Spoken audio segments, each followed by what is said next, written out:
안녕하세요. 나의 사랑하는 책입니다. 기독교 고전 가운데 사랑하는 사람과의 이별, 사별의 아픔을 이야기하는 책은 적지 않습니다. 실제로 사별의 아픔으로 믿음이 흔들리기도 하지만 하나님의 은혜로 고통의 터널을 통과해 전보다 더 믿음이 단단해지기도 합니다. 오늘은 7권의 기독교 고전에서 사랑하는 사람과의 이별을 어떻게 이야기하는지 나눠보려고 합니다. 때로는 돌직구처럼 직설적으로 말하기도 하고, 때로는 질문으로 생각하게 만들고, 또 때로는 놀라운 비유로 깊은 탄식으로 표현하기도 합니다. 빛깔은 제각각 다르지만 마지막에 모이는 곳은 같습니다. 그리고 하나의 질문을 던집니다. 당신은 영원이라는 것에 대해서 얼마나 실감하면서 살고 있습니까? 죽음 너머의 곳을 바라보고 있는 그 문장들을 하나하나 읽어보겠습니다. 나에게 마치 하나님처럼 전부였던 사람이 지난해 돌아가셨다고 한다면 그때 모든 것을 포기했습니까?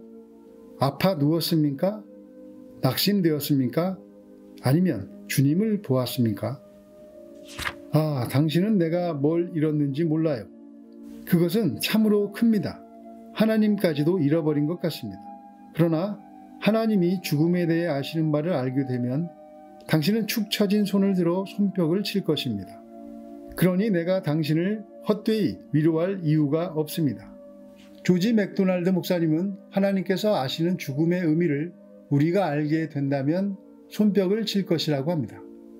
반대로 죽음의 의미를 알지 못하면 죽음은 그저 커다란 상실일 뿐입니다. 죽음을 이기신 분은 오직 예수님 뿐입니다. 그래서 죽음보다 크신 주님이 오심과 죽으심의 의미를 깨닫지 못하면 사람들은 내가 뭘 잃었는지도 모른다며 절망하고 한탄할 수밖에 없다는 이야기입니다. 그래서 조지 맥도날드 목사님은 알 듯 말 듯 이런 글도 쓴 것 같습니다. 넌 지금 죽음을 맛보았다. 맛이 괜찮으냐? 노인이 말했다. 괜찮네요. 생명보다 낫네요. 모씨가 말했다.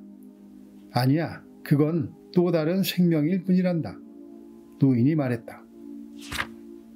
나는 착실한 그리스도인이라고 하면서 분리와 죽음을 끔찍한 것으로 말했다고 하는 사람에 대해서 들었습니다. 여러분은 그렇게 생각하지 않지요? 우리는 분리와 죽음에 대해 어떻게 생각해야 합니까? 여러분은 죽음을 이 땅에서 가장 바람직한 일로 여기십시오. 죽음은 자기에 대해서 죽고 그리스도와 연합하는 것입니다.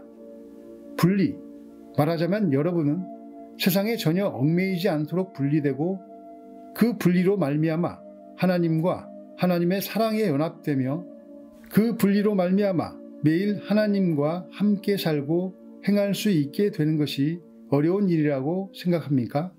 죽음을 맞이할 때 우리가 짊어진 모든 무거운 짐이 사라질 것을 생각하십시오. 우리 영혼은 지금 값비싼 월세를 치르며 육신이란 셋방에 머물고 있습니다. 성도에게 죽음이란 현재 겪는 온갖 어려움과 환난에서 해방되고 육신이 고통과 괴로움에서 벗어나게 할 뿐 아니라 온갖 영적인 질병에서도 자유롭게 하는 것입니다. 죽음을 맞이할 때 그리스도인은 사탄과 그의 유혹에서 영원히 벗어납니다. 이 얼마나 환영할 일입니까? 어떤 사람이 인생의 황금기에 죽으면 우리는 깜짝 놀란다. 그리고 이 얼마나 끔찍한 손실인가 라고 소리친다. 하지만 그것이 왜 손실인가? 그 죽은 망자가 무엇을 잃었단 말인가? 결국 그가 잃은 것은 몇 년 더 허영심을 부리며 속임과 영원한 죽음의 위협 속에서 사는 것이 고작이다.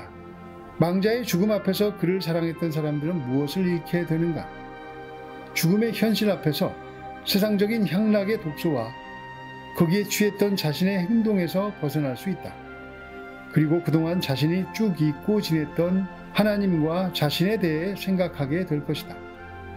사람은 매일 앞서 죽은 사람을 따라 죽어간다. 이제 그 죽음의 여정에 동참하려고 하는 자는 자신이 먼저 간 사람들에 비해 아직도 살 시간이 많다고 생각해서는 안 된다. 잠시 지나면 그 모든 것이 끝나게 된다. 권태와 슬픔으로 우리에게 지루할 정도로 길게 보이던 것이 종말에 이르면 굉장히 짧은 시간처럼 보이게 될 것이다. 철로역정의 저자 존 버년도 죄인 괴수에게 넘치는 은혜라는 자서전과 같은 책에서 자식과 사별한 상실에 크게 좌절하는 모습을 표현합니다. 그리고 자신은 그보다 더 큰 절망 속에 있다고 주님께 고백합니다. 멸망에 대한 두려움에 시달리며 지내는 동안 궁금한 것 두 가지가 있었다. 하나는 노인들이 마치 이 세상에서 영원히 살 것처럼 이 생의 일에 연연하는 모습이었고, 다른 하나는 신자들이 배우자나 자식과 사별하는 등의 외적인 상실을 당하여 크게 좌절하고 주저앉는 모습이었다.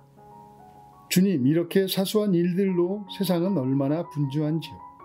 이 세상 것을 얻으려고 저렇게들 노심초사하며 그것을 상실하면 하늘이 무너지기나 한 것처럼 낙심합니다. 저들이 현세의 것을 위해 저렇게 수고하고 많은 눈물을 흘릴진데 저는 얼마나 가련하고 동정과 긍휼이 필요한 사람입니까? 내 영혼은 죽어가고 있고 멸망에 처해 있습니다. 만약 내 영혼이 건강하고 그것을 확신할 수만 있다면 소록빵과 물만 먹고 살아도 나는 큰 부자가 된 것처럼 넉넉하게 살 수 있을 것입니다. 자아가 십자가에서 주님과 연합해 죽는 것을 경험할 때 죽음에 대한 새로운 해석이 열리기 시작합니다. 실제로 죽음을 위로하기는 어렵습니다. 짧은 시간이라고 해도 얼굴을 마주하며 다시 만날 수는 없기 때문입니다. 그러나 주님의 죽음이 실감이 난다면 이야기가 달라집니다. 부활도 실감나게 되기 때문입니다. 하나님의 자녀가 죽게 되면 어떤 모습으로 부활하게 될까요? 조지 맥도날드의 전하지 않는 설교라는 책에서 그 부활에 관한 글을 일부 읽어보겠습니다. 사랑하는 이들은 우리 눈앞에서 떠나가지만 당신 하나님 눈앞에서는 사라지지 않습니다. 우리가 죽음이라 부르는 이것은 단지 사람들 눈에만 보이는 형태일 뿐입니다. 하나님의 자녀들은 무슨 몸으로 나타날까요?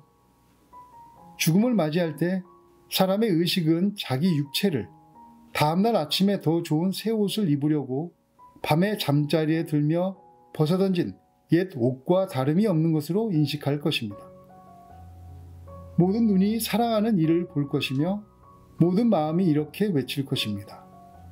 내 자신을 다시 보다니 내가 이전에 보았던 것보다 더 내 자신다우니 이야말로 더욱 내 몸이로구나. 우리가 왜 그렇게 외치게 될까요? 그거야 오늘 이 땅에서도 오늘은 그 여자의 진정한 자아가 보이네. 아니면 내가 오랫동안 그 여자를 봐왔지만 오늘은 어느 때보다 더 그 여자다워 보입니다. 라고 말하기 때문이 아니겠습니까? 그때가 되면 새 것도 옛 것만큼 사랑스러울 것입니다. 똑같은 이유로 새 것이 옛 사랑을 계시해 줍니다. 하나님 덕분에 죽을 수밖에 없는 것들이 불멸성을 입을 때 반드시 일어날 변화들이 임하면 우리는 우리 벗들이 더 고귀하다고 느끼지 않겠습니까? 고전이 말하는 죽음, 사별, 이별은 같은 것을 이야기하는 것 같습니다. 토저 목사님은 영원한 생명을 긴 내일이라고 말했습니다. 긴 내일을 준비하며 짧은 오늘을 살라는 뜻입니다.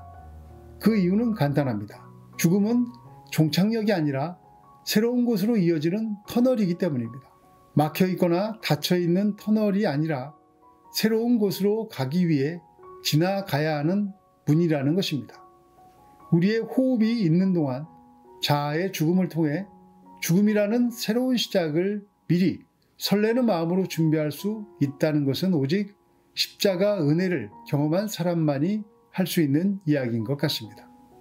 그리스도만 남을 때까지 아침마다 새롭게 늘 예수님 만나시기를 예수님의 이름으로 축복합니다. 감사합니다.